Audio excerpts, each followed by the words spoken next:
Prove to the establishment that the concentration camp technique, the reversion to the second dimension of fascism, the terrorist face, but to prove that this terrorism won't work on us, it won't stop our movement.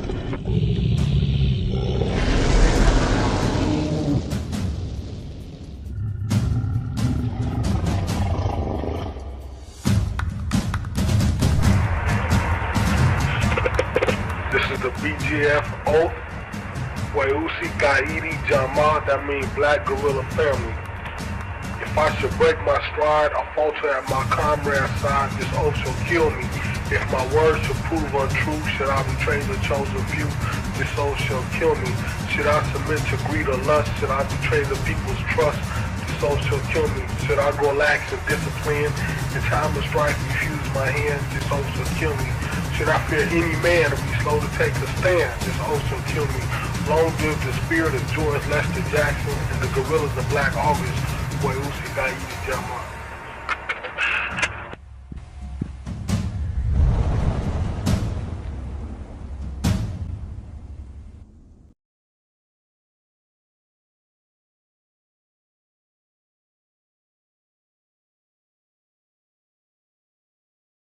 Greetings and salutations. Once again, it's your host, Gabe Morales. We've been covering BGF members and associates over the past 6 decades or so. Today, I'm going to start with the B last names. First off, I have Jonelle Kisasi Bailey, who I understand is from Oakland. I show that he entered CDC in early 1996, was housed at Corcoran in 2011, High Desert State Prison in 2015, and is presently housed at Pelican Bay. I'm not sure if that is the GP side or the SHU side. If anybody knows Kisasi Bailey, CDC number K as in kite 3590, I'd be interested in knowing. Next, I have Thelonia Burgundy Baker, who I show is from San Jose. According to records, he entered CDC in early 1998. Was housed at Pelican Bay in 2011, Salinas Valley State Prison in 2015, and is currently housed at CTF Soledad. If anybody knows about Burgundy Baker, CDC number C as in Charles 72380, I'd be interested in knowing more. An influential BGF member was Samuel Halisi Bates. I show that he entered CDC in the 1970s with B number 88401. I show that he was a lieutenant in an organization who was housed at Pelican Bay State Prison in the 1990s through at least 2011. I then show he was housed at Lancaster in 2015. Like when I said, many of these individuals were kicked out of the security housing units, but I show is currently not in custody.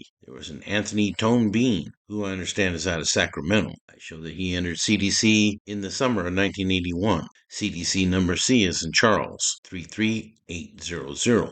And was housed at various institutions over the years, including High Desert State Prison in 2015. And found a court case online where it shows that in 1981, he was found guilty of first-degree murder, robbery, burglary, and assault with a deadly weapon in Sacramento County Court with special circumstances.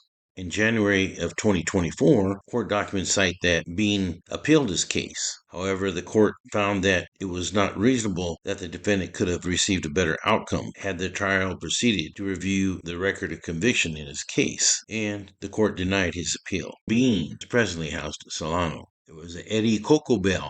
My understanding that he was out of Los Angeles, who had K number 668731. I may have run into this guy. His name sure sounds familiar. I show that he was housed at Corcoran State Prison in 2011 and Richard J. Donovan in 2015 when, like I said, they were kicking a lot of these guys out of the SHU. And I show presently is not in custody. There was William Watani Bell, who had B number 23612 in the 1970s. Maybe it's this guy I ran into, and not the other Bell. I know he was housed at New Folsom in 1996, as his mugshot shows, and I'm unsure what happened to him after that. Next, I'll speak about Lorenzo Benton, aka LB, aka DC, aka Hodari, who was one of the original Pyrus out of Compton, California. You can see my Crip and Blood videos for more on their roots, but he was definitely one of the originals, per multiple sources. Alex Alonso of Street TV did an interview with John Rick Becker, retired Compton cop and author of the book Vice, One Cop Story of Patrolling America's Most Dangerous City, that discusses the first generation of gang members in Compton and South Central LA, including LB, if you want to check that out. I believe he was convicted on a murder beef, I believe on a rival Crip gang member in the 1970s. Was eventually considered to be a BGF lieutenant. I show he was housed at Pelican Bay in the 1990s through at least 2011. While he was in custody, he frequently wrote articles about his incarceration and participated in the Pelican Bay hunger strikes. And then I believe was kicked out to Folsom Prison in 2015 and was recently released to the streets. I believe that former Rolling 20s Blood Skip Townsend, who also has his own YouTube channel, talks to LB for a minute at a former gangster's funeral. And although he was respectful, he was very quiet. It is my understanding that he just wants to enjoy his freedom and be left alone. I don't believe he has done any interviews since his release.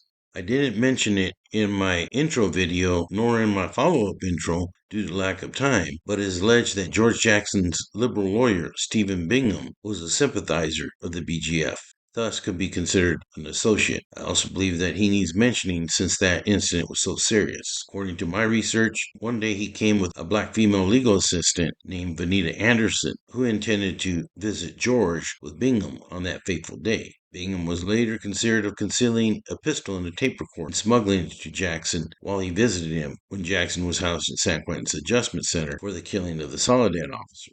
The theory is that after Vanita Anderson was denied visiting with Jackson, she asked Bingham if he could take in materials for his client to review, and he agreed to do that. Bingham went in with his papers to the attorney's visiting room, just off the main visiting room. A guard asked him, "Aren't you going to take the tape recorder?" And so he picked it up, and as he went in, the metal detector went off. I understand that the guard checked it for batteries and figured it looked okay, but never turned it on. It is believed that the gun was hidden in the hollowed out tape recorder. Evidently, a subsequent investigation after the day that happened found that Jackson had a wig on when he returned to the high security AC on August 21st, 1971. Jackson then pulled out the pistol, an Astra 9mm semi-automatic, out from under his wig to take over his part of the adjustment center, and the rest is history. After the news came out about what happened on that bloody day, Bingham went on the run for 13 years. He later surrendered and was acquitted in 1986 of assisting Jackson with the San Quentin murders. Bingham was reported to have retained his political activism after his trial and worked for an Oakland law firm handling pension litigation, was a member of Jesse Jackson's Rainbow Coalition, and supported a campaign to free Black Panther Elmer Pratt, Deputy Minister of Defense for the Southern California chapter of the Black Panther Party. I had Geronimo Pratt on my yard at New Folsom, and I'll talk about him later when I get to the P's, as he was considered to be a BGF associate. There is Ricky Twist Bonneville, who was a BGF general at Folsom in the 1980s, but fell out of power over his heroin use and putting hits out on BGF for using at the same time that he was using. This type of hypocrisy reminds me of 1970s NF General Babo Sosa, who did the same thing during his reign. I believe that Bonneville was released and arrested in LA in 2012 for possession of a narcotics-controlled substance. If anybody knows what happened to Ricky Twist Bonneville, I'd like to know. There was Edward, a.k.a. Haki Hodari Glenn Brooks, who was a very active BGF member. In 1979, shortly after his parole, Brooks shot a leftist lawyer named Fay Stender 6 times for what Brooks called her betrayal of George Jackson. While Stender initially defended Jackson and the Soledad brothers, she later dropped him from her caseload. According to FBI records, in May of 1979, 2 Negro males and 1 Negro female gained entrance to the Berkeley residence of Stender, and one of the males, later identified as Brooks, ordered her to write a note that stated, "I, Fay Stender, admit I betrayed George Jackson and the prison movement when they needed me most," just before he shot her with a pistol 6 times at close range. Stender survived her injuries but was paralyzed from the waist down and later committed suicide in Hong Kong shortly after testifying against Brooks. I've been told that Brooks was very close to hardcore BGF member Hugo Pinnell, but what goes around comes around. I understand on March 24th, 1984, African and white prisoners to the exercise yard, that a Sergeant Walker and 4 guards stood at the first tier window inside Old Folsom Prison 4A security housing, and according to the BGF, assisted in the brutal stabbing of Haki Hodari Campbell, also known as Edward Brooks, who was stabbed 10 times by 2 assailants. Reports state that these 2 assailants were immediately taken off the yard after the gun tower guard fired a warning shot to the ground. Inmates Ronald Jensen and James Galden, who I believe was the brother of Jeffrey Galden, were also victims of stabbing assaults. Like I said, Brooks died of his injuries, Jensen survived after being stabbed 4 times, and Galden's injuries were minor. However, it is my understanding he later died of natural causes.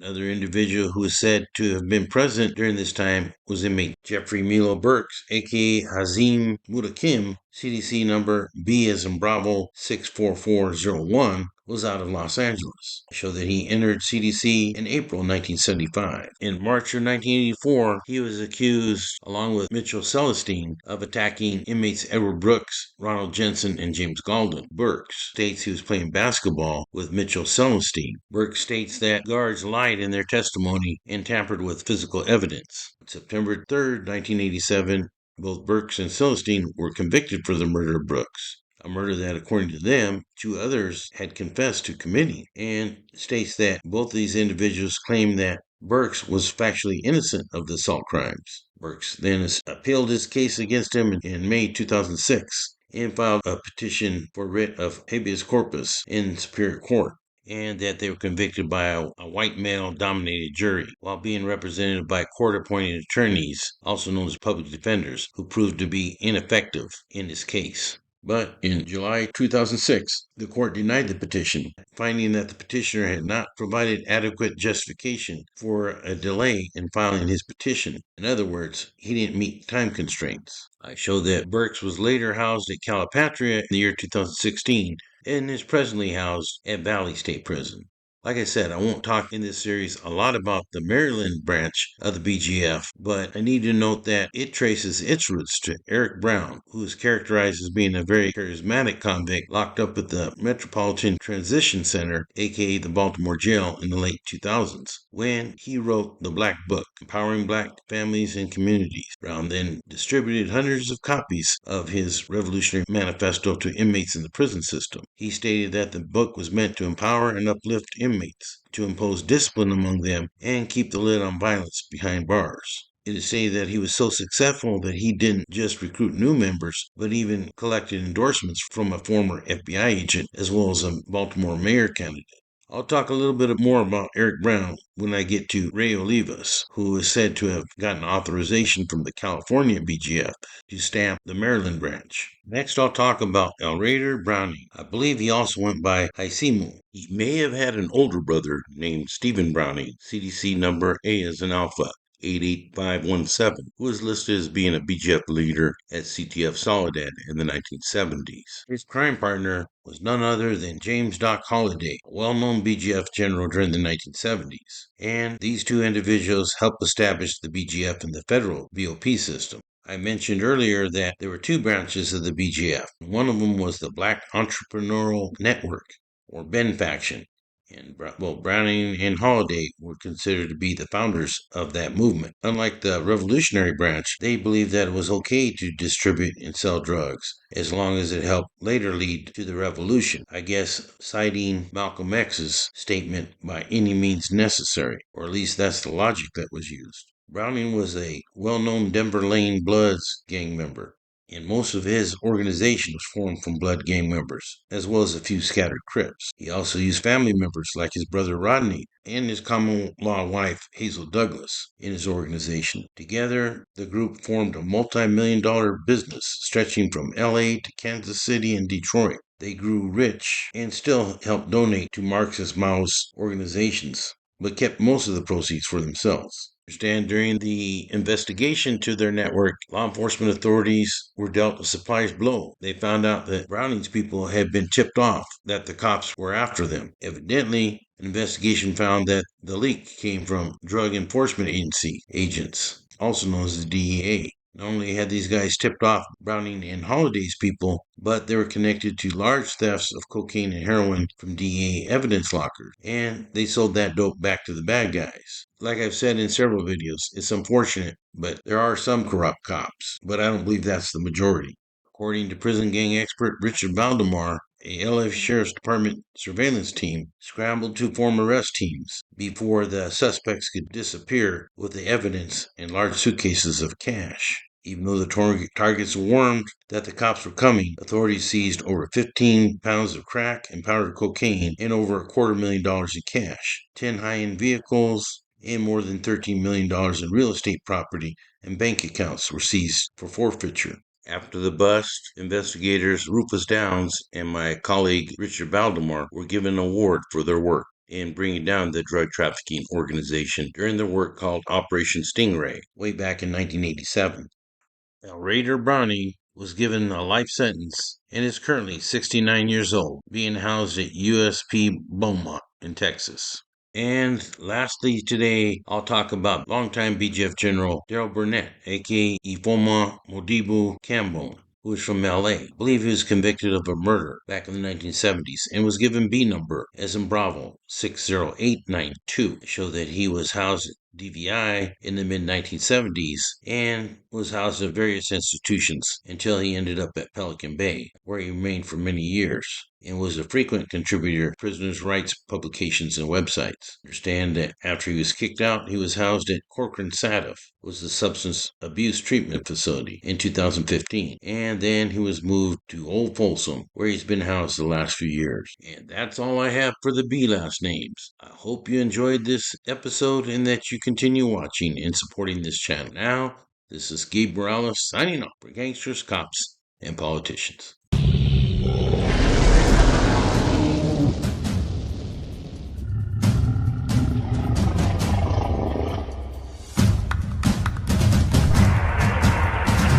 Should I grow lax and discipline? The time of strife refuse my hands, this oath will kill me. Should I fear any man or be slow to take a stand? This oath will kill me. Long live the spirit of George Lester Jackson and the guerrillas of Black August. Boy, Usi Gaidi Jama.